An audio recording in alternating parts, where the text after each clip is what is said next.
Good morning, students. So, today, once again, we are going to learn first essay writing. Our next essay we will study first.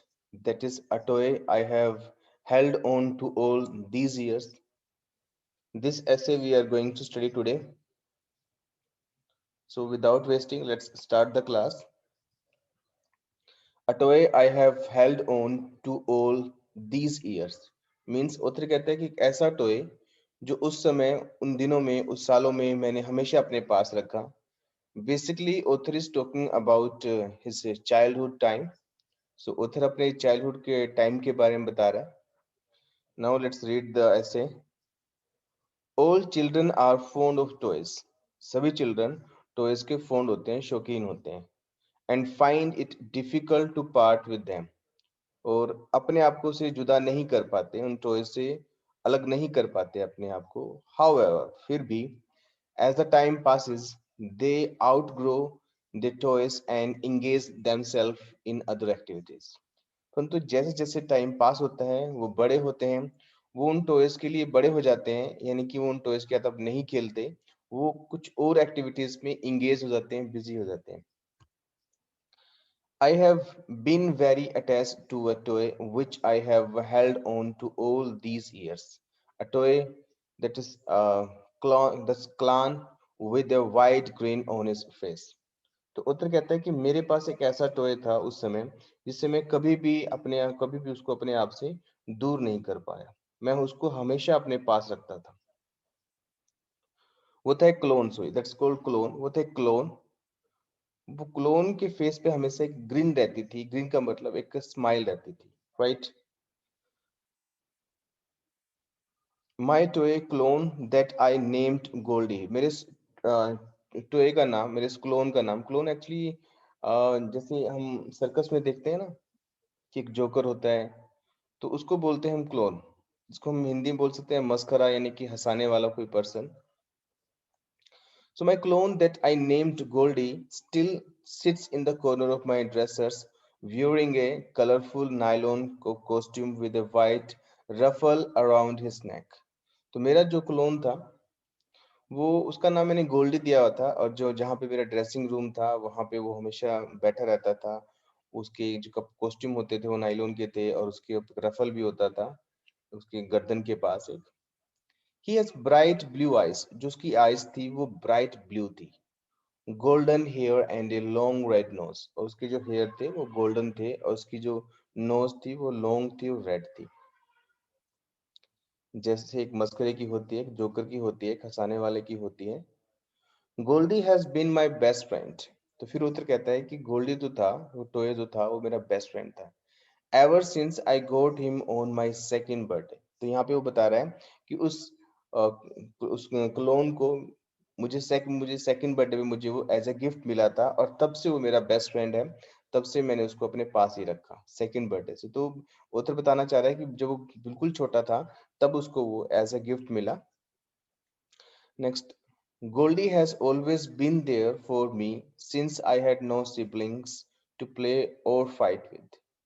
फिर author कहता है कि जो गोल्डी था, मेरा वो क्लोन था, वो उस समय से मेरे पास है जब मेरे पास मेरा कोई भी सिबलिंग्स नहीं थे मेरे, यानी कि मेरे कोई भी भाई बहन नहीं थे खेलने के लिए, लड़ने के लिए, कि जिसके साथ में खेल पाऊं या लड़ पाऊं. तो ऑथर कहता है कि गोल्डी ही मेरा फ्रेंड था. गोल्डी तब से मेरे साथ है, और मैं सारे काम खेलने के और लड़ने के गोल्डी के साथ ही करता था. I have shared all my secrets with Goldie. मैंने गोल्डी के साथ अपने सारे सीक्रेट्स शेयर किए हैं, उसको अपनी सारी बातें बताई हैं. He has borne my hugs and the brunt of my anger with the same smile. फिर उत्तर कहता है कि उसने, उस क्लोन ने, उस गोल्डे ने मेरी हग्स को भी सहा है, मेरे गुस्से को भी सहा है, राइट. तो फिर वो कहता है कि उसकी स्माइल जो थी हमेशा सेम रहती थी, कभी बदलती नहीं थी, चाहे मैं उसको हग कर लूं या मैं उसको यानी कि चाहे मैं उसको गले लगा लूं या मैं उसको गुस्सा कर लूं, तो उसकी जो स्माइल थी वो हमेशा सेम रहती थी, कभी बदलती नहीं थी, क्योंकि वो एक टॉय था. Many a night have I slept with my arms around him. फिर उत्तर कहता है कि जब मैं सोता था, कितनी रातों को ऐसा हुआ है कि मैंने उसे गले लगा के सोया है, अपनी उसको बाजू पे सुलाया है उसको. I have also cried my heart out to him on several occasions. तो उसके सामने उत्तर कहता है कि मैं बहुत बार क्राई भी किया है, मैं बहुत बार रोया भी हूँ दिल खोलकर। बहुत सारी ओकेजन पर बहुत सारे अवसर ऐसे आए हैं मेरी लाइफ में कि जब मैं उसके सामने बहुत रोया। Goldie has taught me smile and take everything in my stride. तो गोल्डी ने मुझे अपनी लाइफ में जो भी मेरे उतार चढ़ाव आए हैं हमेशा यही सिखाया है कि मुझे स्माइल के साथ अपनी प्रोग्रेस करनी चाहिए, स्माइल हमेशा रखनी चाहिए। With Goldie around me I have never been lonely. और जब तक गोल्डी मेरे साथ था, यानी कि गोल्डी के साथ मैंने कभी भी अपने आप को अकेला महसूस नहीं किया। He has made me laugh with his infectious laughter at the press of a button। तो ओथरी यहाँ बताना चाह रहा है कि उस टॉय में एक बटन था, जैसे वो बटन को प्रेस करता था तो वो लाफ करना स्टार्ट कर देता था। यूजुअली उसकी फेस पे एक स्माइल रहती थी। उस टॉय वो इस तरह का बना हुआ था, परंतु एक बटन ऐसा था, वो बटन दबाने के बाद वो लाफ करना, हंसना स्टार्ट कर देता था। तो फिर उत्तर कहता है कि उस लाफ ने, उस इन्फेक्शियस लाफ ने, उस फैल जाने वाली लाफ ने हमेशा मुझे हंसाया है, यानी कि उसको लाफ की, उसकी हंसी को देखकर हमेशा मैं हंसता था। Today, Goldie may appear to be a little worn out, and his laughter does not sound the same। फिर कहता है कि अब शायद जो उस वो जो गोल्डी है वो शायद एक गंदी सी कंडीशन में होगा, वोन आउट होगा, टूटा फूटा या कटा फटा होगा कहीं से। और उसकी जो लाफ्टर है अब वो पहले वाली नहीं होगी, अब बटन दबाने पे वो उसकी हंसी नहीं आती होगी। But one thing that remains unchanged is his beautiful smile. तो फिर उत्तर कहता है कि एक चीज ऐसी है जो उसकी कभी नहीं बदलती, वो है उसकी beautiful smile. Right. He still cheers me up when I am feeling low.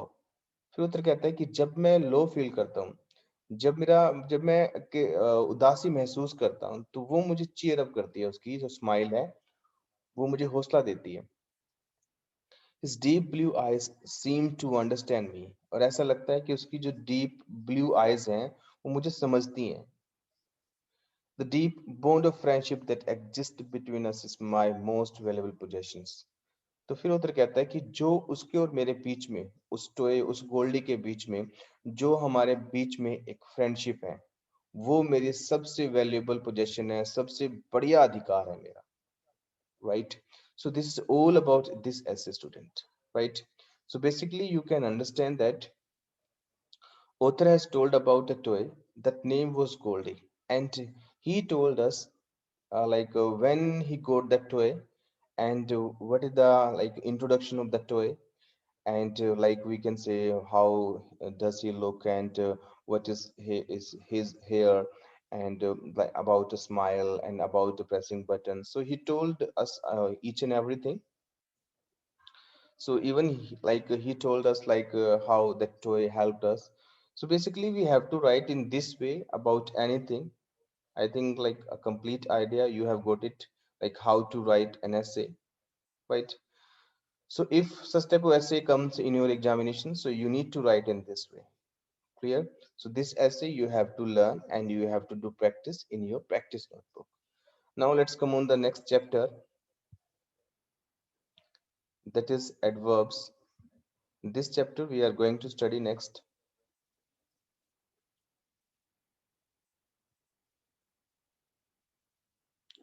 Please wait a while. Let me come on the chapter.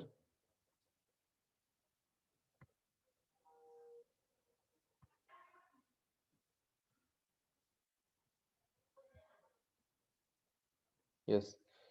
Chapter number 22, adverbs. This chapter we are going to study.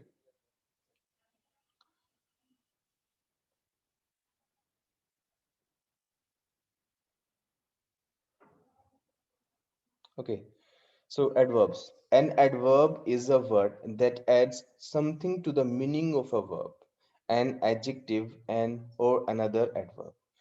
तो हमें ये समझना है कि adverb क्या होता है। Adverb एक ऐसा वर्ड होता है जो किसी वर्ब के मीनिंग में कुछ और ऐड करे, या किसी एडजेक्टिव के मीनिंग में कुछ और ऐड करे, या किसी दूसरी एडवर्ब के मीनिंग में कुछ और ऐड करे।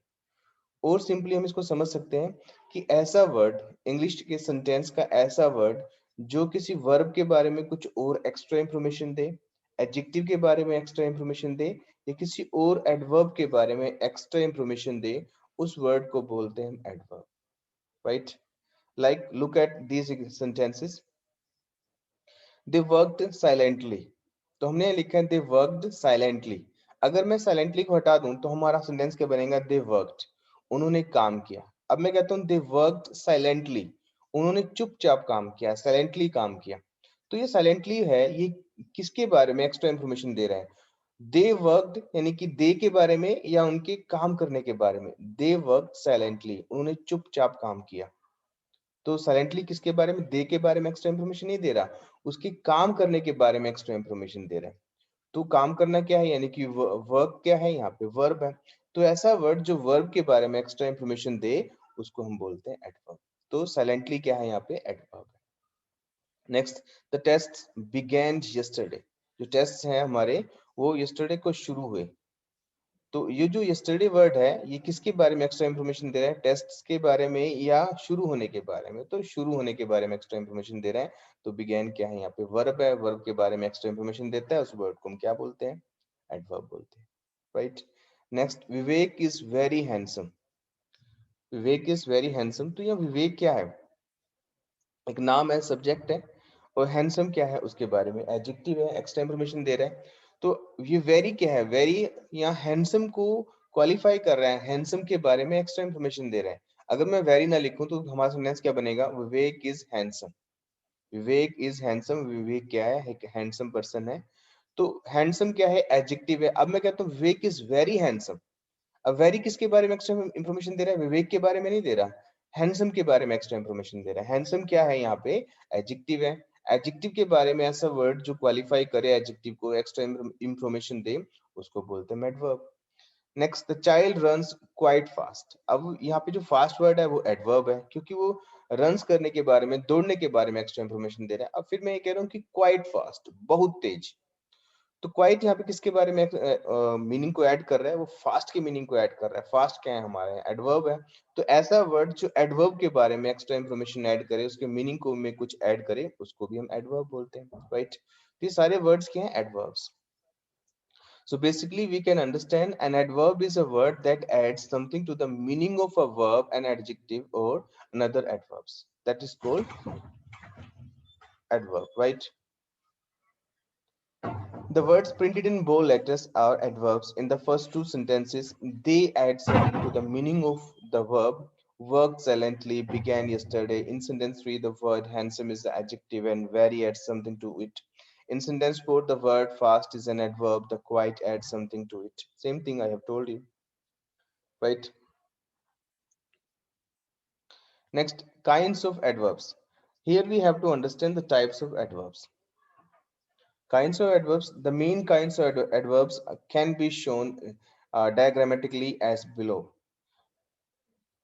Adverbs, manner, place, time, frequency, degree, and interrogative.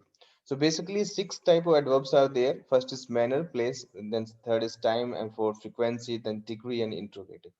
तो 6 तरह की यहाँ पे हमें एडवर्ब समझने हैं। एडवर्ब के टाइप्स यहाँ पे कितने बताए गए हैं? 6।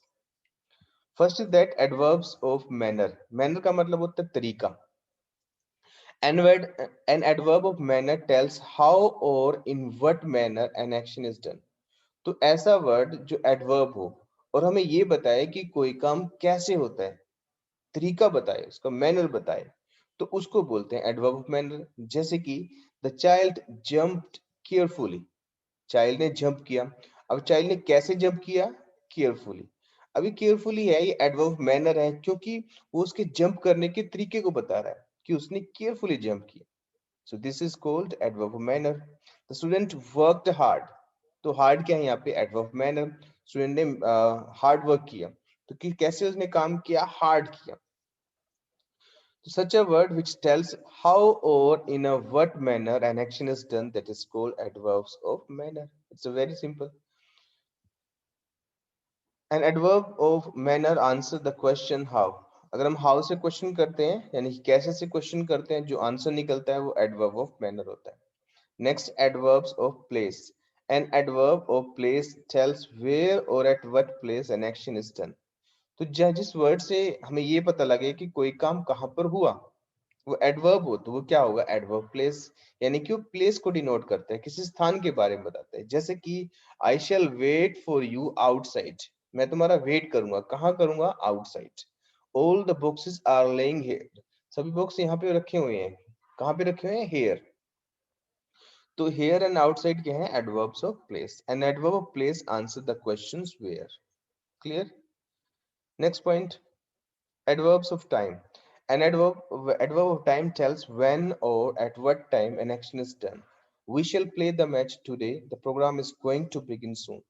तो ऐसा वर्ड जो हमें टाइम के बारे में बताए कि कोई काम कब होता है या हुआ या होगा, उसके लिए जो वर्ड यूज करते हैं वो क्या होता है? Adverbs of time. जैसे we shall play the match today, हम कब मैच खेलेंगे? हम आज मैच खेलेंगे। तो टुडे मीन्स क्या है यहाँ पे? Adverb of time. The programme is going to begin soon, जो प्रोग्राम है जल्दी शुरू हो जाएगा। कब शुरू हो जाएगा? सून।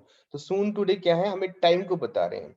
N adverb of time answer the questions when, जब व्हेन से यानी कब से क्वेश्चन करते हैं, जो आंसर निकलता है वो क्या होता है? Adverb of time. Right. Next, adverbs of frequency. An adverb of frequency tells how often or how frequently an action is done. I called at your house twice. We should take a bath every day. तो ऐसा word जो हमें frequency को बताता है, frequency का मतलब होता है बारंबारता। बारंबारता को बोलते हैं कितनी बार।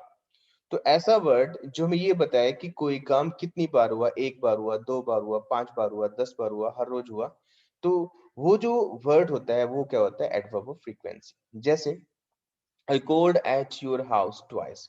मैंने तुम्हें 2 बार बुलाया। तो कितनी बार बुलाया? 2 बार। We should take a bath every day. हमें हर रोज बाथ लेना चाहिए। तो हमें कितनी बार लेना चाहिए? हर रोज, डेली लेना चाहिए।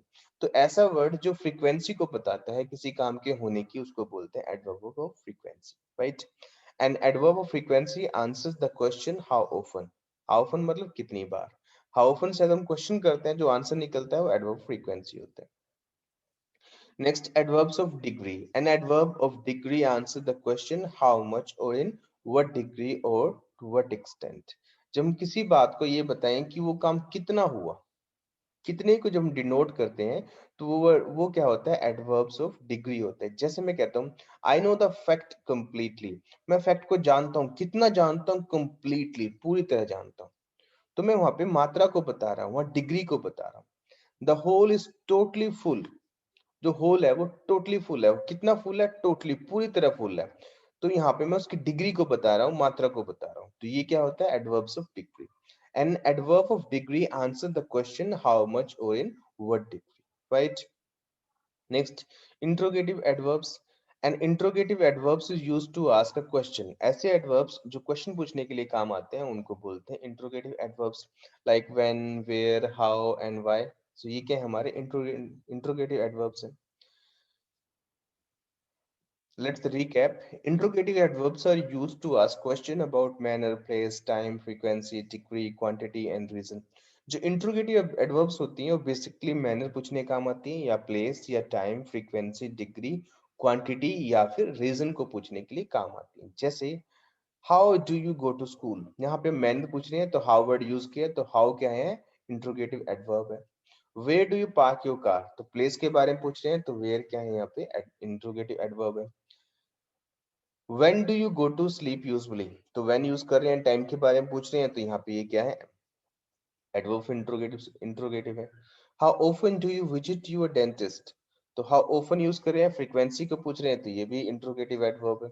How much was the whole packed, तो होल कितना पैक था, हम यहाँ पे डिग्री या फिर क्वांटिटी हम उसको बोल सकते हैं, पूछ रहे हैं, तो वहां पे ये जो वर्ड है वो इंट्रोगेटिव एडवर्ब है। Why do you come late, तो यहाँ पे why जो है वो रीजन को पूछ रहे हैं, तो रीजन पूछने वाले वर्ड जो होते हैं, इंट्रोगेटिव वर्ड जो होते हैं, उनको भी इंट्रोगेटिव एडवर्ब्स बोलते हैं। Right. So these were the types of adverbs. So on the behalf of this understanding, you have to do this exercise. The doctor carefully examined my father. तो इस sentence में हमें क्या करना है? Pick out the adverbs in these sentences and say what kind of adverb they are. तो पहले तो हमें ये जो सेंटेंसेस हैं इनमें हमें फाइंड करना है कि एडवर्ब कौन सी है। एडवर्ब फाइंड करने के बाद हमें बताना है उसका टाइप कौन सा है। जैसे doctor carefully examine my father, doctor ने मेरे फादर को केयरफुली एग्जामिन किया। तो यहाँ पे कौन सा एडवर्ब है? एल वाई वाले जो वर्ड्स होते हैं वो ज्यादातर हमारे एडवर्ब्स होते हैं। केयरफुली हमारा एडवर्ब्स है क्योंकि वो एग्जामिन को क्वालिफाई कर रहा है कि उसने कैसे एग्जामिन किया। हम कैसे से आंसर निकाल रहे हैं, तो कैसे से आंसर निकलते हैं, तो हम मैनर मैनर के बारे में बता रहे हैं। तो ये क्या है? हमारा केयरफुली एडवर्ब है और एडवर्ब ऑफ मैनर है, right? So in this way you have to do this exercise. Now let's come on the second exercise.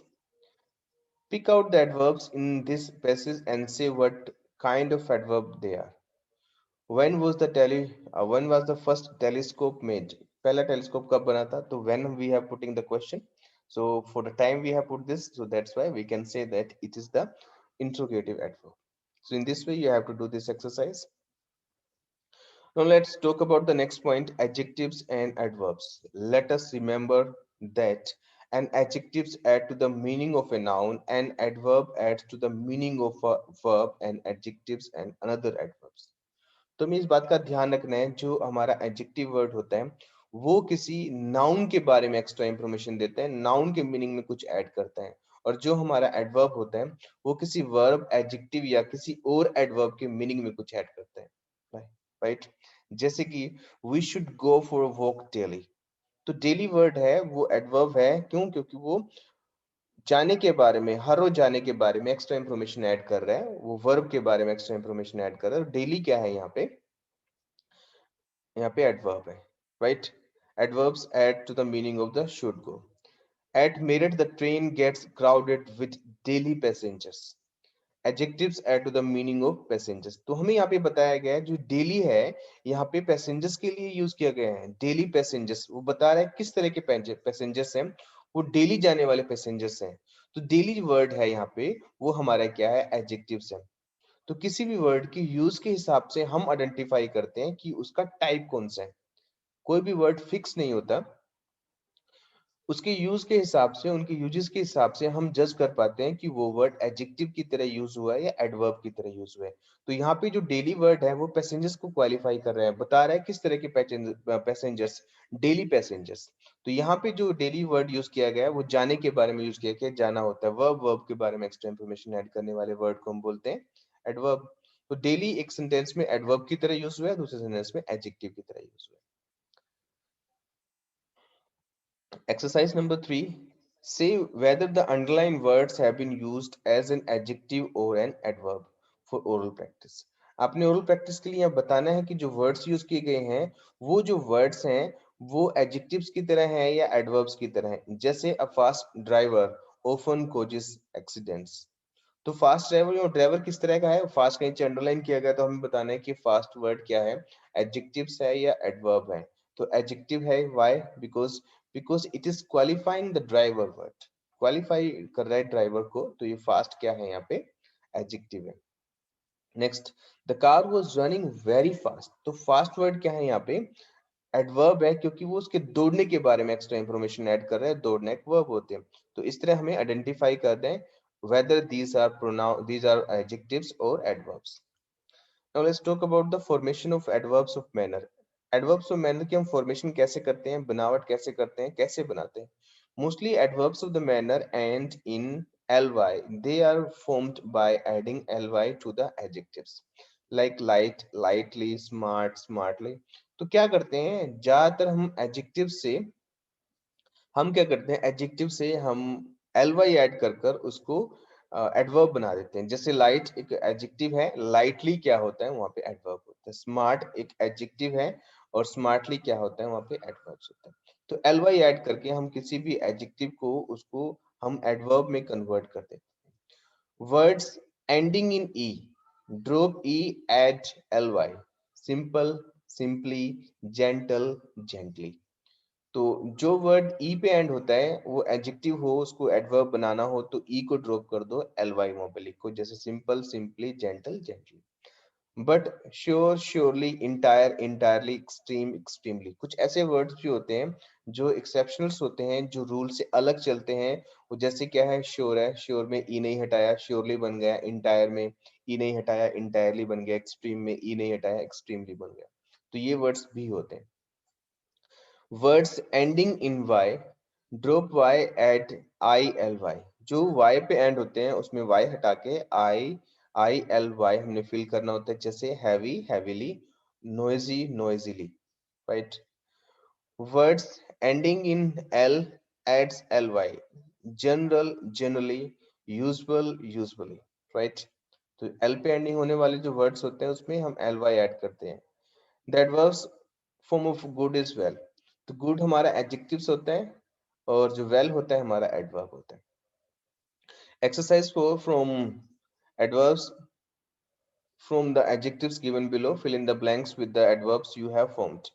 तो इन adjectives को हमने adverbs में convert करना है, जैसे merry merrily, useful usefully, entire entirely, gentle gently, regular regularly, immediate immediately, angry angrily, and greedy greedily। So ये वाले words आपने fill करने in exercise में, right? So you have to do this exercise।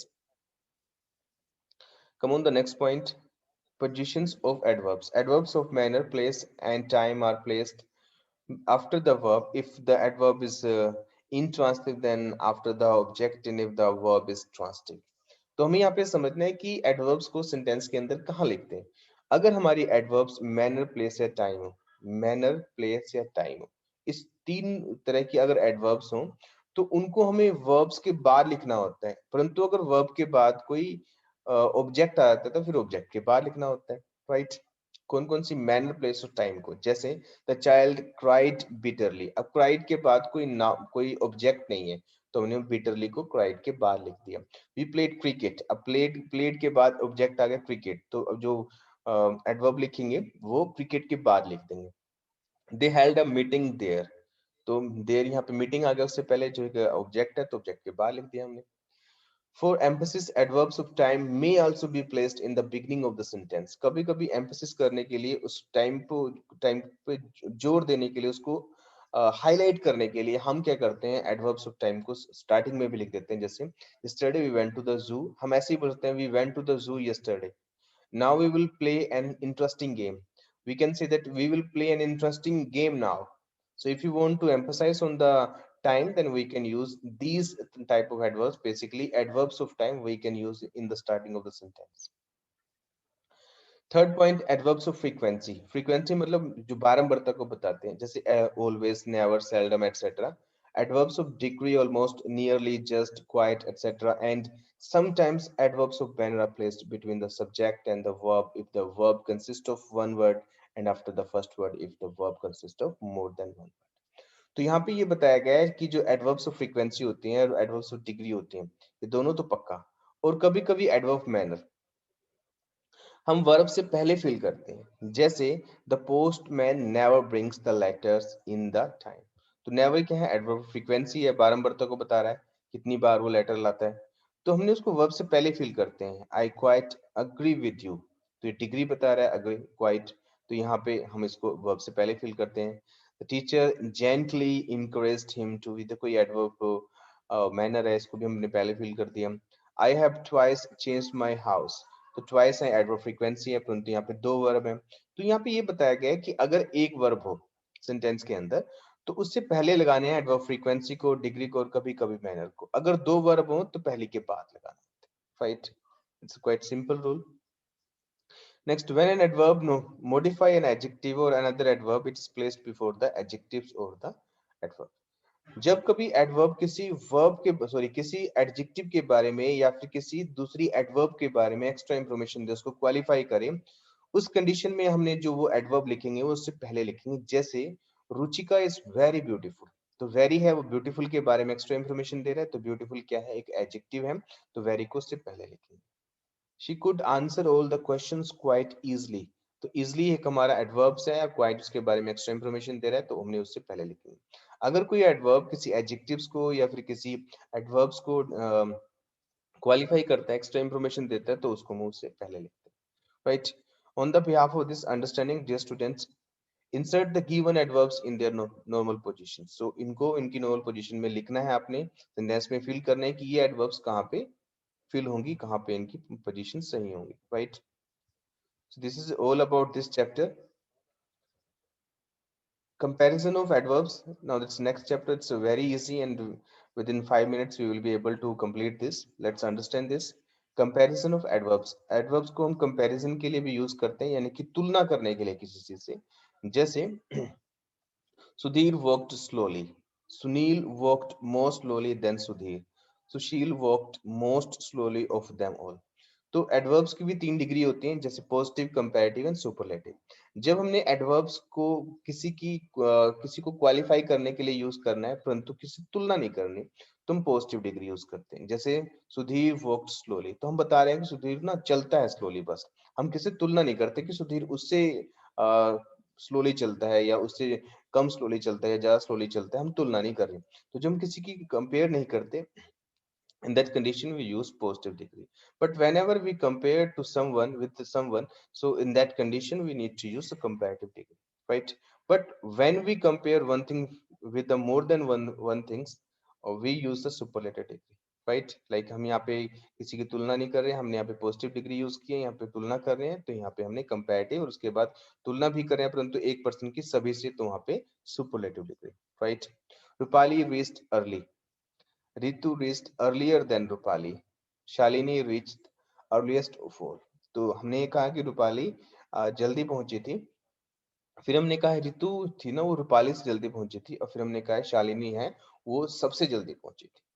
तो जब किसी कंपेयर नहीं करते तो पॉजिटिव, किसी से दो चीजों कंपेयर करते हैं तो हम कंपैरेटिव, जब एक का बहुत सारों से कंपेयर करते हैं तो superlative, right? Formation of comparative superlative degrees. Positive degree, comparative and superlative. Basically what do we do that? Basically we add er or est to make the positive degree in comparative and superlative, like fast, faster, fastest, hard, harder, hardest. Adverbs of one syllable. ऐसी adverbs जिनका syllable one होता है, यानी कि जिसके अंदर एक sound होता है, एक से ज्यादा साउंड नहीं होते, तो उसमें हम क्या करते हैं, पॉजिटिव से कंपैरेटिव या सुपरलेटिव बनाने के लिए उसमें er या est ऐड करते हैं. जैसे फास्ट, फास्टर, फास्टेस्ट.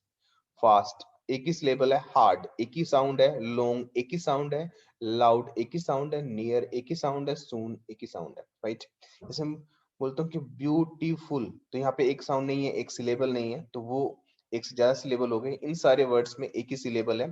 तो जब एक ही सिलेबल वाली एडवर्ब्स होती हैं, उसको हमने कंपैरेटिव या सुपरलेटिव बनाना होता है, तो er और est ऐड करते हैं. जैसे next point, adverbs adding sorry ending in ly adds more and most. ऐसे एडवर्ब्स जो ly पे एंड होते हैं, उनके साथ हम more या most ऐड करते हैं. जैसे beautiful, more beautiful, bravely, more bravely, और superlative में most bravely, careful, more careful, most careful, right? So in this way we have to make the adverbs comparative and superlatives.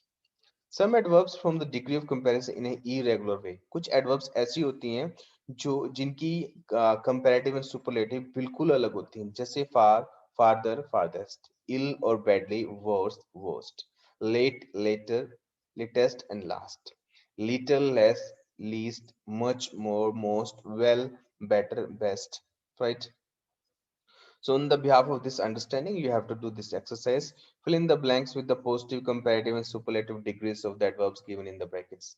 तो brackets में positive degree दी गई हैं, और देखना है कि आपने कि उस sentence की need क्या है. comparative degree की need है या superlative की या positive की, तो उसकी वही degree आपने fill करनी है. You will do this exercise by yourself and soon I'll send the answer. Then you can match the answer. Now we have 2 minutes, and if you want to ask